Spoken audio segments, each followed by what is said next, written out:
Lieutenant Maya Rodriguez stepped off the transport shuttle onto orbital station Kepler-7, tired from 3 months of deep space patrol but looking forward to some rest. Her crewmates had been acting strange all week, whispering and giggling whenever she walked by. When she asked what was going on, they just grinned and told her to wait for the surprise. The surprise came that evening. Her bunkmate, Jessica Torres, practically dragged her to their quarters with barely contained excitement. "Okay, so we did something amazing for you," Jessica announced, her eyes sparkling with mischief. "We set you up on a blind date." Maya groaned. "Jess, come on. I just got back. I wanted to sleep for like 12 hours straight." No, listen. This guy is great. He's from the human contingent, really smart, works on the station. Trust me, you're going to love him." Jessica was already pulling out Maya's dress uniform, the one she wore to formal events. "He's meeting you at Bay 7's observation deck at 1900 hours.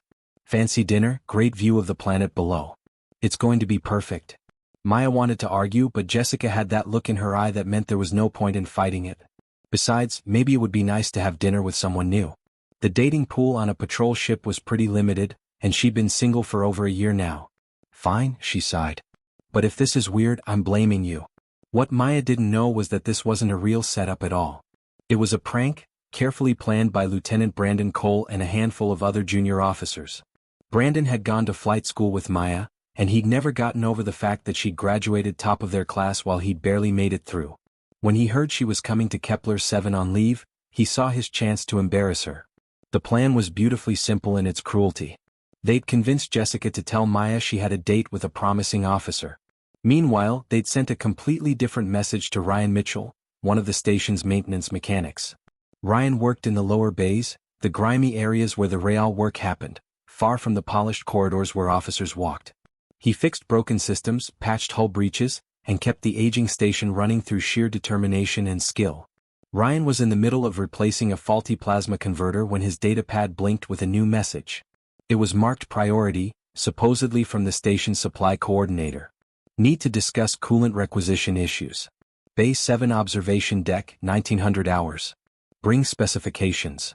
Ryan frowned at the message. It was odd to have a meeting there instead of the usual supply office, but sometimes the coordinators liked to multitask during their dinner breaks. He saved his work on the converter, wiped his hands on a rag that didn't do much good, and headed out. He didn't bother changing. Why would he? This was a work meeting about coolant systems. Bay 7's observation deck was one of the nicer spots on the station. Large windows overlooked the blue and green planet below, and someone had set up a small table with actual chairs instead of the usual cargo crates everyone sat on in the maintenance areas. Ryan arrived right on time, his coveralls still stained with grease from the plasma converter, tools jingling on his belt. He had a datapad tucked under one arm with the coolant specifications ready to go. That's when Maya walked in.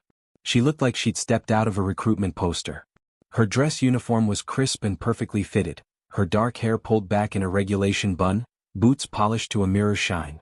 Medals and commendations decorated her chest, marking her as someone who'd seen real action. She looked around the observation deck, clearly expecting someone, and her eyes landed on Ryan. Ryan looked down at himself, suddenly very aware of the hydraulic fluid under his fingernails and the oil stain on his shoulder. This was definitely not a meeting about coolant systems. Maya walked closer, her expression confused but trying to stay polite. Hi. Are you my dinner appointment?" Ryan blinked. "Dinner? I thought this was about a coolant requisition for the lower decks." They stared at each other for a long moment, both trying to figure out what was happening. The table between them had actual plates and glasses, not datapads and technical specifications. Someone had even put a small candle in the center, though it was electric rather than real flame because of station safety regulations. "I think there's been some kind of mistake," Maya said slowly. "Yeah, I'm getting that feeling too," Ryan agreed. But neither of them left. Maybe it was curiosity. Maybe it was the awkwardness of the situation making them too paralyzed to just walk away. Maya pulled out a chair and sat down, still looking confused. Ryan, not sure what else to do, sat across from her.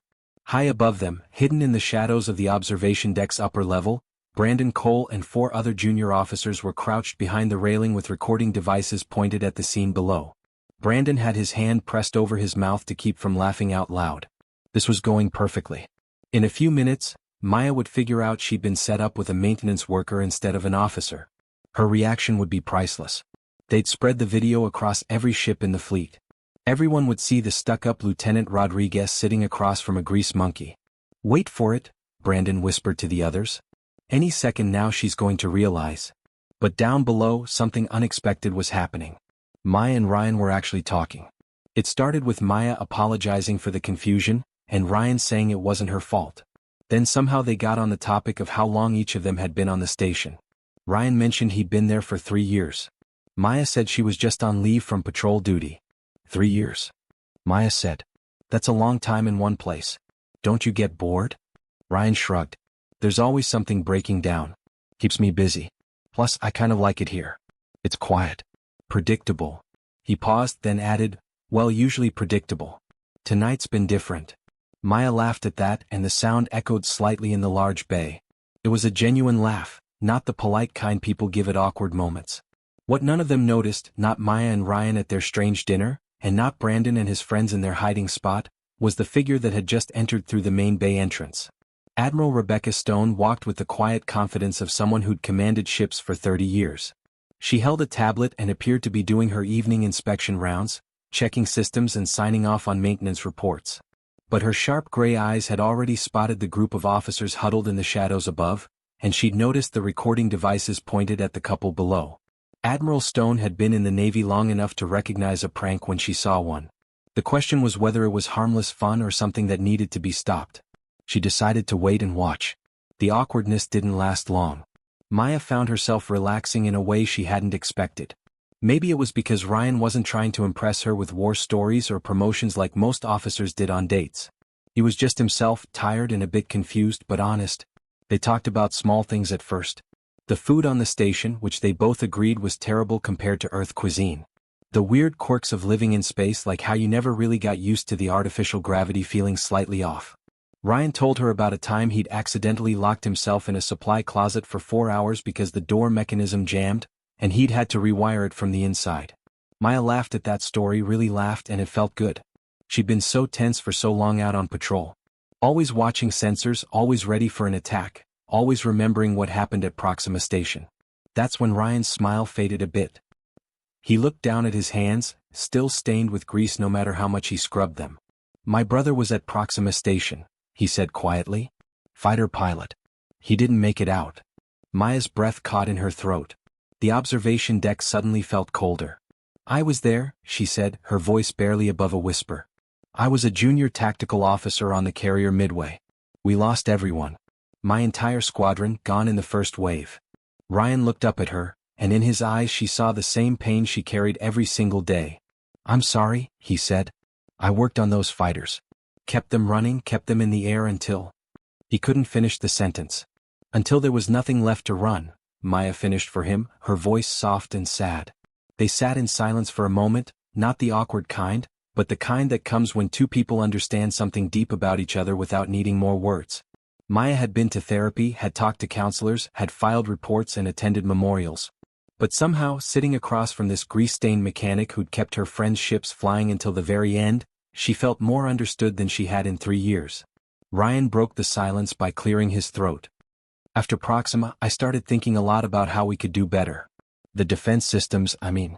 We lost too many people because our point defense couldn't keep up with their missiles." He pulled out his datapad, old and scratched, probably issued 10 years ago. His fingers moved across the screen, pulling up diagrams and code. "I've been making some modifications. Nothing official, just stuff I do in my spare time." He turned the datapad toward her, and Maya leaned forward to look. The screen showed a complex series of adjustments to the standard point defense targeting algorithms. She recognized the base code immediately from her tactical training, but what Ryan had done to it was remarkable. "You increased the intercept rate by 23%? Maya asked, her eyes scanning the numbers. "Yeah. Command hasn't really noticed, but the gunners have. They tell me they're hitting targets they used to miss. Saves lives." Ryan scrolled through more data. "The thing is, it works, but I know it could work better." Maya's mind was racing now. As a tactical officer, she'd spent hundreds of hours studying weapons systems and defense protocols. She'd always been frustrated by how slow the official channels were to implement improvements. But here was someone who'd just gone ahead and made things better because he could, because people's lives depended on it. "This is brilliant," she said, genuine admiration in her voice. But you're right, there's a power consumption issue. If you increase the targeting frequency, you're going to drain the capacitors faster. In a long engagement, you'd run out of juice. Ryan's face lit up. Finally, someone who got it. That's exactly the problem I've been stuck on. But I think I have an idea. It's probably crazy, but hear me out. He grabbed one of the napkins from the table and a pen from his tool belt. His hand moved quickly, sketching out a diagram that was half technical schematic and half wild theory. What if we don't increase power consumption? What if we borrow the targeting approach from crash systems? They don't target faster, they target smarter. They predict trajectory rather than react to it. Maya's eyes went wide. She'd studied crash technology during advanced tactical training. Their systems were efficient in ways human tech wasn't, but they were also alien, built on completely different mathematical principles. Trying to integrate them seemed impossible. That's insane, she said, but she was smiling. The prediction algorithms would need to account for human reaction times, and Kresh don't think like we do. I know, but look at this. Ryan was sketching faster now, his excitement building. He drew vectors and probability cones showing how a hybrid system might work. Maya grabbed another napkin and started adding her own calculations, her tactical training kicking in. They were leaning across the table now, both of them covered in napkin sketches, talking over each other in that excited way people do when ideas are flowing. Ryan would suggest something, Maya would point out a flaw, he'd adjust, she'd add to it. They were building something together, something that might actually work. Up in the shadows, Brandon Cole was not smiling anymore. This was not going according to plan. The joke was supposed to be simple. Stuck-up officer meets lowly mechanic, realizes she's been pranked, gets embarrassed, everyone laughs. It was supposed to take 5 minutes, maybe 10 at most. They'd been recording for almost 40 minutes now, and Maya and Ryan were doing math together like they were working on an actual military project. "This isn't funny anymore," whispered Ensign Lisa Martinez, one of the other officers hiding with Brandon. She looked nervous, like she was starting to realize this prank might have been a bad idea. "Maybe we should just delete the recording and leave?" "Are you kidding?" Brandon hissed back. "This makes it even better. Wait until everyone sees Lieutenant Rodriguez getting all excited about napkin doodles with a maintenance worker. She's going to be so embarrassed when she finds out this was all fake." But even as he said it, Brandon felt a twist of doubt in his gut. What he was watching didn't look fake. It looked real. Maya was smiling more than he'd ever seen her smile at the academy. Ryan was animated and happy, explaining something about energy distribution. They looked like two people who'd found someone who actually understood them. Brandon pushed the doubt away. He'd come too far to back out now. Besides, Maya deserved this for being better than him at flight school. This was just evening the score. Down on the hangar floor, Admiral Rebecca Stone had stopped pretending to do her inspection. She stood still, tablet in hand, reading a file that most people in the fleet didn't have clearance to access. Ryan Mitchell's service record. The real one, not the civilian contractor file that everyone on the station saw. Her jaw was tight as she read. The classification stamps were severe. Top secret, eyes only, command level clearance. The Battle of Proxima Station was mentioned multiple times. So was the word survivor, and phrases like extraordinary valor and recommended for highest honors. Admiral Stone looked up at the couple sketching on napkins, then at the group of officers hiding in the shadows with their recording devices. Her expression hardened into something cold and dangerous. She closed the file and began walking toward the observation deck stairs, her steps measured and deliberate. Someone was about to learn a very hard lesson about respect. 2 hours had passed in what felt like minutes. The napkins were covered in diagrams and equations, their cold dinner forgotten on the plates.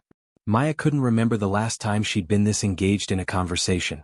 Ryan was explaining a theory about faster-than-light drive efficiency when he suddenly stopped mid-sentence. "You know what? I'm just talking theory here. I've actually been building a prototype. Want to see it?" Ryan asked, looking almost nervous. "Fair warning though, my workshop is organized chaos. My boss keeps threatening to make me clean it up." Maya felt a flutter of excitement in her chest that had nothing to do with romance and everything to do with curiosity. "I'd love to see it." They left the observation deck and headed down into the maintenance levels of the station. Maya had never been down here before. Officers didn't usually venture into these areas. The corridors were narrower, the lighting more industrial, and there was a constant hum of machinery that you could feel in your bones. As they walked, something caught Maya's attention. Every single technician they passed greeted Ryan by name. Not just a nod or a quick, "Hey," but real greetings. "Hey Ryan, got that thruster realignment done like you suggested?" "Works perfect now." Ryan, my kid got into the academy. Remember I told you she was applying? Thanks for writing that recommendation letter. Mitchell, you were right about the coolant mixture. Dropped the temperature by 15 degrees. Ryan knew all their names too. He stopped to congratulate the guy whose daughter got into the academy, asked another tech about his husband's surgery recovery, and joked with a young woman about a bet they had going about whose repair technique was faster. These weren't just co-workers. This was a community, and Ryan was clearly someone they respected and trusted. Maya found herself seeing the station differently. Up in the officer levels, everything was polished and professional and kind of cold. Down here, people were actually talking to each other, laughing, working together. It felt more real somehow. Ryan's workshop was at the end of a long corridor. He punched in a code and the door slid open with a hydraulic hiss. Like I said, organized chaos, he warned. He wasn't kidding. The space was small, maybe 10 feet by 12 feet, and every inch was packed with something. Workbenches covered in tools and parts, shelves stacked with salvaged components, 3 different projects in various states of completion. The walls were plastered with technical diagrams, handwritten notes, and printed readouts. Some of it was official technical documentation, but a lot of it was Ryan's own designs, sketched out in pen with notes in the margins. Maya stepped inside, fascinated. It was like looking into someone's brain. She could see how his mind worked by the way things were arranged. What looked like chaos to someone else clearly had its own logic to Ryan. But then something in the corner caught her eye and she went very still. It was a memorial wall. Printed photographs covered a section of the workshop, arranged carefully and respectfully. Faces looked out from the pictures, young and old, human and alien, all wearing flight suits or uniforms. Below each photo was a name, rank, and a date. The date of the Battle of Proxima Station. Maya stepped closer, her heart pounding. She recognized faces. Lieutenant Danny Park, who'd always had terrible jokes but could fly through anything. Commander Helen Foster, who taught Maya everything about tactical systems. Ensign Tommy Wright, barely 20 years old, who died on his 3rd mission. You knew them, Maya whispered, her hand reaching out to touch one of the photos. Ryan stood beside her, his voice quiet and heavy. I kept their birds flying until the end. Worked 18-hour shifts, patched holes, rerouted systems, did everything I could to keep them in the air. He paused, and when he spoke again his voice was rough. It wasn't enough. Maya turned to look at him, and saw the same pain she felt every day reflected in his eyes. You kept them flying. That meant everything. Some of them made it home because of you. Not enough of them, Ryan said. They were standing very close now, both of them surrounded by ghosts and memories. Maya reached out and took his hand. His palm was calloused and rough from years of work, warm and solid and real. Ryan squeezed back, and for a moment they just stood there, 2 people who understood loss in a way most people never would. Ryan looked down at their joined hands, then back up at Maya's face. This is probably crazy, but I'm really glad about whatever mix-up brought you down here tonight. Me too, Maya said softly. They were inches apart now, the memorial wall behind them, the smell of machine oil and metal in the air. Ryan started to lean in, and Maya's eyes were closing, and then suddenly the entire workshop exploded with light. The overhead fluorescence blazed on at full power, so bright after the dim lighting that both of them stumbled back, blinking. Ryan's hand went up to shield his eyes, and Maya spun around toward the door. Enjoying your date with the grease monkey, Maya? Brandon Cole's voice boomed across the maintenance bay outside the workshop, amplified somehow, echoing off the metal walls. Maya's stomach dropped. Brandon appeared in the doorway, and behind him were 4 other junior officers, all of them holding recording devices pointed straight at her and Ryan. Beyond them, Maya could see the entire maintenance bay. 20 or 30 technicians had stopped working and were staring at the scene unfolding. Brandon was grinning like he'd just won the lottery. Did you really think we'd set you up with an actual officer? Come on, Maya. This was a joke. You've been slumming it with the maintenance crew for 2 hours. We got the whole thing recorded. You getting all cozy with a mechanic. The words hit Maya like a physical blow. Understanding flooded through her in a cold wave. There was no officer. There was no real date. Jessica hadn't been trying to help her. This was a setup from the beginning, designed to humiliate her. She looked at Ryan and saw the exact moment he understood too. His face went pale, then flushed red. He stepped back from her, putting distance between them, and Maya saw something die in his eyes. He wasn't angry. He was used to this. Used to being the joke, used to being dismissed, used to people like Brandon treating him like he was less than nothing. That realization made Maya furious. Brandon was still talking, playing to the crowd now. See, Maya thought she was meeting a real officer. Someone worth her time. Instead she got Ryan from maintenance. And look, they were about to kiss. This is going to be legendary when it hits the fleet network.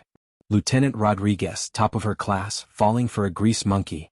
Some of the junior officers with Brandon were laughing, but a few looked uncomfortable. Lisa Martinez, who Maya recognized from logistics, looked like she wanted to disappear. But Brandon was loving every second of it. The maintenance bay had gone completely silent. Everyone had stopped working. Some looked angry, others looked uncomfortable, but all of them were watching. Maya felt her face burning with humiliation, but underneath that was something much hotter. Pure rage. She opened her mouth to say something, anything, when a voice cut through the bay like a knife through butter. Attention on deck. The command voice was so sharp, so full of authority, that every single person in the bay snapped to attention instinctively. Even Ryan, who was technically a civilian, straightened up. Admiral Rebecca Stone stepped into the light from the shadows near the bay entrance. She must have been there the whole time watching.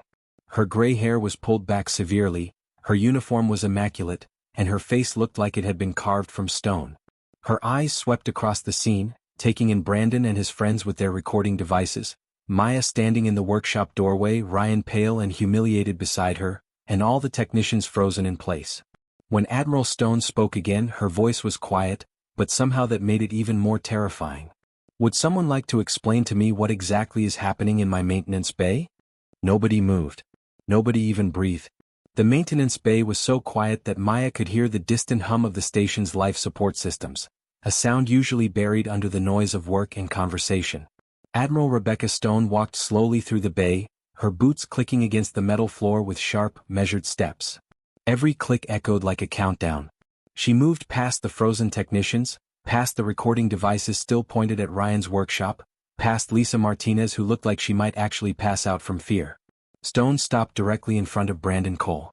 She wasn't a tall woman, but somehow she seemed to tower over him. Brandon's cocky grin had frozen on his face, and Maya watched it slowly melt away as the Admiral stared at him with eyes that had seen decades of combat and had no patience left for foolishness. "Lieutenant Cole," Stone said, her voice dangerously quiet. The kind of quiet that was worse than shouting. "I asked you a question. What is happening in my maintenance bay?" Brandon's mouth opened and closed. "Ma'am, it was just a joke, ma'am. We set up Lieutenant Rodriguez with a mechanic as a prank. We were going to—" "You were going to what?" Stone interrupted. "Humiliate a fellow officer? Mock a member of this station's crew? Exactly what part of this seemed like appropriate behavior to you?" Brandon had no answer for that. Stone let the silence stretch out, making him squirm, before she turned her gaze to Ryan. Her expression softened just slightly, and Maya saw something like sadness cross the Admiral's face. "Mr. Mitchell," Stone said, and Maya noticed she didn't call him by rank even though apparently he'd had one.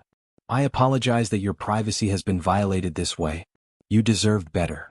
Ryan stood very still, his face carefully blank. "It's fine, ma'am. I'm used to it." "You shouldn't have to be used to it," Stone said firmly. Then she turned back to Brandon and the other officers, and her expression went cold again. "Let me tell you all about the poor mechanic you've been mocking tonight." Maya felt her stomach twist. There was something in Stone's voice, something that said whatever was coming next was going to change everything. 8 years ago, Stone began, her voice carrying across the entire bay, the man standing in that workshop was Commander Ryan Mitchell, Chief Engineer of the UNS Valor. One of the finest officers in the human fleet. Brandon's smirk vanished completely. His face went white. Stone continued, relentless. "During the Battle of Proxima Station, the Valor took catastrophic damage in the first wave of the Kresh attack. The captain was killed. The first officer was killed. The entire command structure was gone. The ship was dying, systems failing, hull breached in 17 places. Any sane person would have ordered abandoned ship."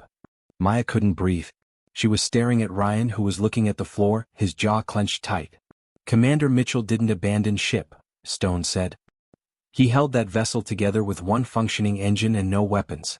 He manually rerouted power through damaged systems that should have exploded. He sealed breaches with emergency foam and prayer. And he evacuated 847 crew members. 847 people who got to go home to their families because of him." The numbers hit Maya like a punch. 847 people. That was almost the entire crew of a heavy cruiser. Ryan had saved all of them. While the last evacuation pods were launching, Stone continued, her voice hard and clear, Commander Mitchell stayed aboard. Alone. He manually piloted that dying ship, using nothing but emergency thrusters and one failing engine, straight into the crushed dreadnought that was targeting our evacuation fleet. Maya heard someone gasp. Several of the technicians were staring at Ryan with expressions of shock and awe. Ryan himself hadn't moved, but Maya could see his hands were shaking. "The Valor's reactor detonated on impact," Stone said. "It destroyed the dreadnought and bought the evacuation fleet enough time to jump to FTL. Commander Mitchell should have died. By every calculation, every simulation we ran afterward, he should have been vaporized in the explosion." Stone paused and Maya realized there were tears running down her own cheeks. She didn't even remember starting to cry. But somehow, by a miracle or luck or sheer stubborn human refusal to die, Commander Mitchell survived. The Concordance forces found him in an escape pod 3 hours later. He'd been blown clear of the explosion, unconscious, barely alive. He spent 2 months in medical recovery. The Admiral's voice softened just a fraction. The trauma of what he'd experienced, what he'd survived, left him unable to command. Post-traumatic stress, survivor's guilt, psychological wounds that don't show up on medical scans but are just as real as physical ones. Commander Mitchell refused every medal we tried to give him. Refused promotions.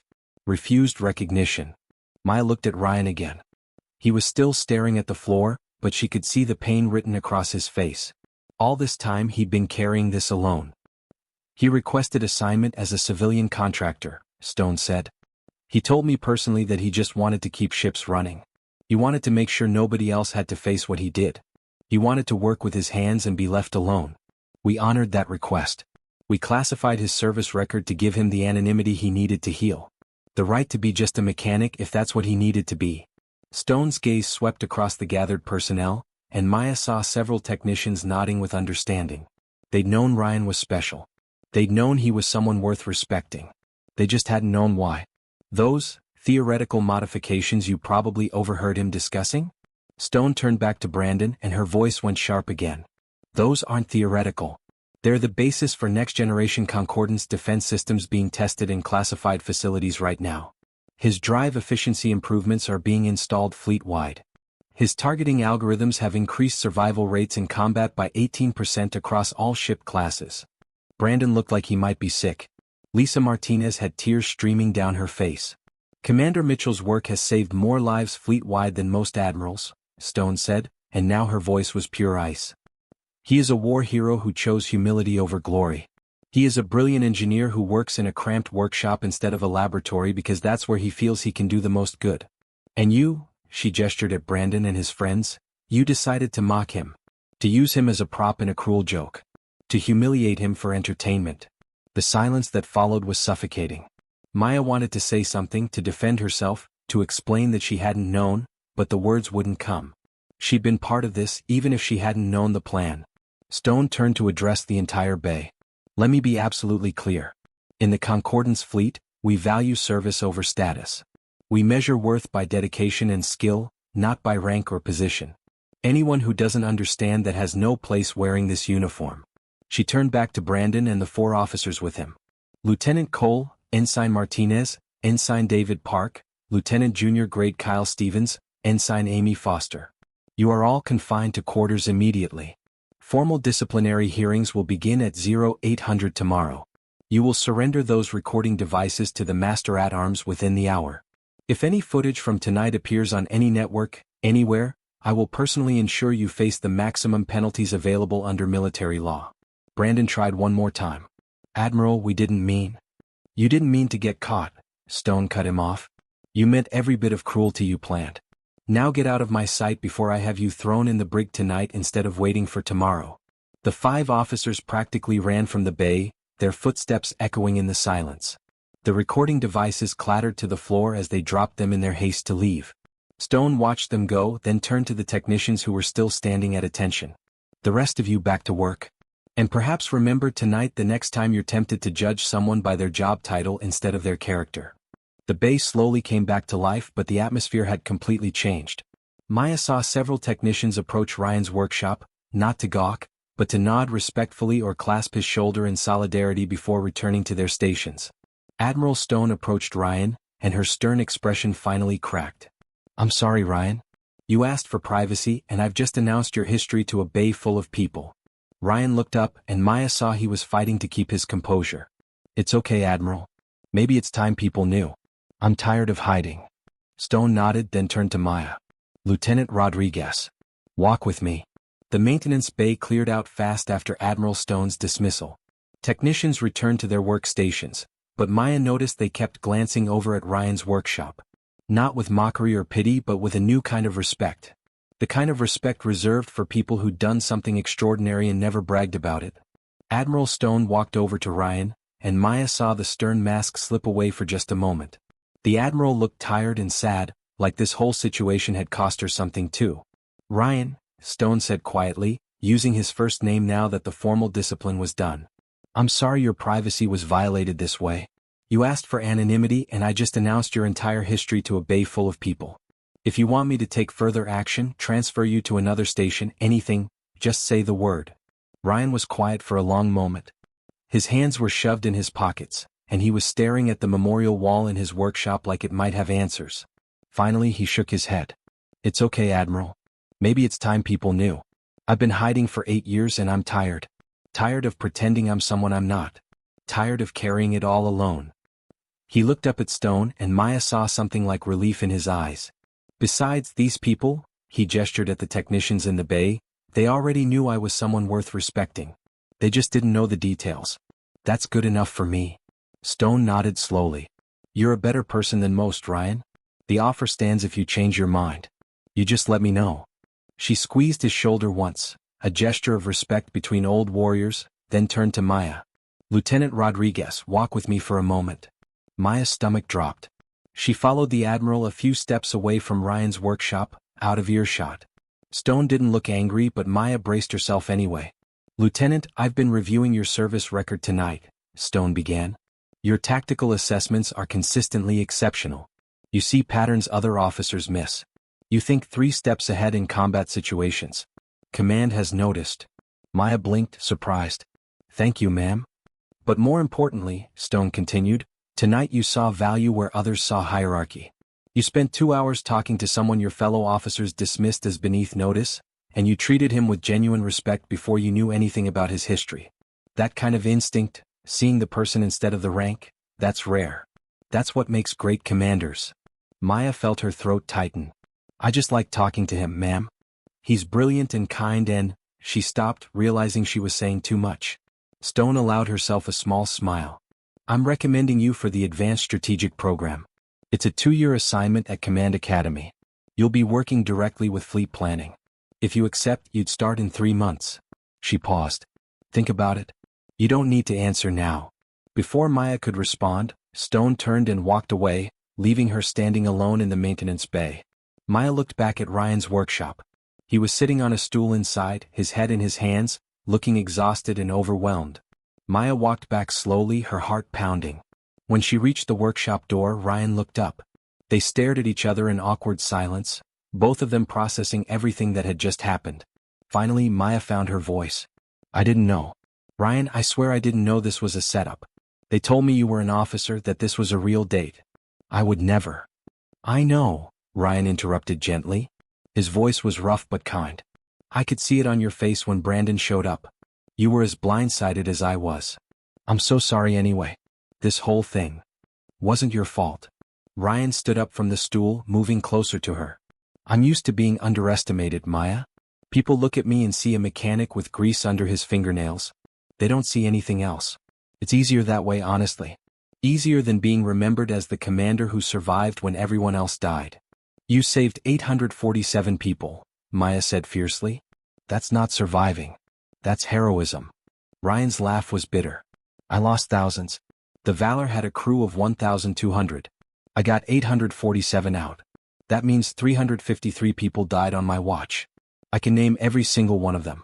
I see their faces when I close my eyes at night. Maya understood that guilt. She'd carried similar weight since Proxima Station. You did everything humanly possible. More than anyone should have been able to do. It still wasn't enough. They stood in silence for a moment, surrounded by tools and projects and the memorial wall bearing witness to their shared grief. Maya took a breath, gathering her courage. Can we start over? She asked. Not as a joke or a mistake or a setup. Just as two people who understand loss and duty and carrying weight nobody else can see. Ryan looked at her, really looked at her, and something shifted in his expression. The walls he'd built came down just a little.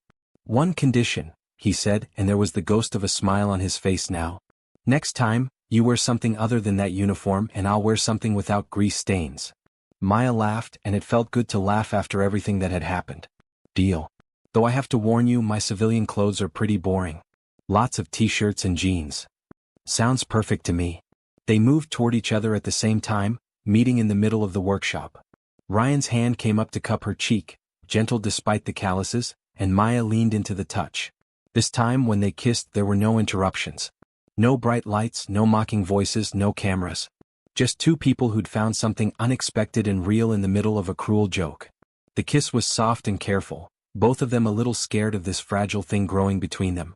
When they pulled apart, Maya was smiling and Ryan looked lighter somehow, like a burden had been lifted.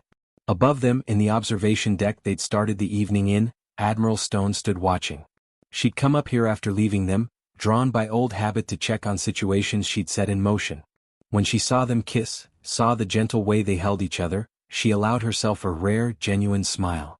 Sometimes good things came from bad situations. Sometimes the cruelest pranks revealed the deepest truths. Stone turned and walked away, leaving them to their privacy.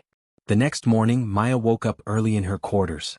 She'd barely slept, her mind too full of everything that had happened. She pulled on casual clothes, jeans and a simple blue shirt, and headed down to the maintenance levels. She found Ryan's workshop already open and heard voices inside. When she peeked around the corner, she saw Jessica Torres and two other officers from her unit standing awkwardly in the doorway. They were trying to apologize, stumbling over their words. "We're so sorry, Ryan. We didn't know about your history. We should never have agreed to Brandon's plan. We were wrong." Ryan was listening patiently, his arms crossed. "Did you learn something?" he asked simply. Jessica nodded, looking miserable. "That we judge people by all the wrong things. That rank doesn't mean anything compared to character." "Then we're good," Ryan said. "Just don't do it again. To anyone." The officers left, looking relieved but still ashamed. They nearly bumped into Maya on their way out. Jessica stopped, started to say something, then thought better of it and just squeezed Maya's hand before hurrying away. Maya entered the workshop and found Ryan already working on something, his hands moving confidently over a piece of equipment she didn't recognize. He looked up when she came in and smiled. "You came back," he said, sounding pleased. "Of course I did. You promised to show me that drive prototype, remember?" Maya grabbed a spare stool and sat down next to him. "Plus, I figured you could use some help. These modifications aren't going to install themselves." They worked together through the morning, talking and laughing and occasionally arguing about the best approach to a technical problem. Maya got grease on her jeans and oil in her hair and she didn't care at all. This felt right in a way nothing had felt right in years. Around noon, a couple of technicians peeked into the workshop, saw the lieutenant and the mechanic working side by side, both covered in grease and grinning, and smiled before moving on. Word spread through the maintenance bay, things were going to be different now. The prank that was supposed to humiliate had instead revealed something important. True respect isn't about rank or position. It's earned through dedication, skill, and the choice to serve without needing glory or recognition. The most important people aren't always the ones with medals on their chests or stripes on their shoulders. Sometimes they're the ones in the maintenance bays, keeping ships running, saving lives one repair at a time, carrying the weight of the past while building a better future. And sometimes, in the middle of cruelty and jokes and pain, two people find each other and hold on tight.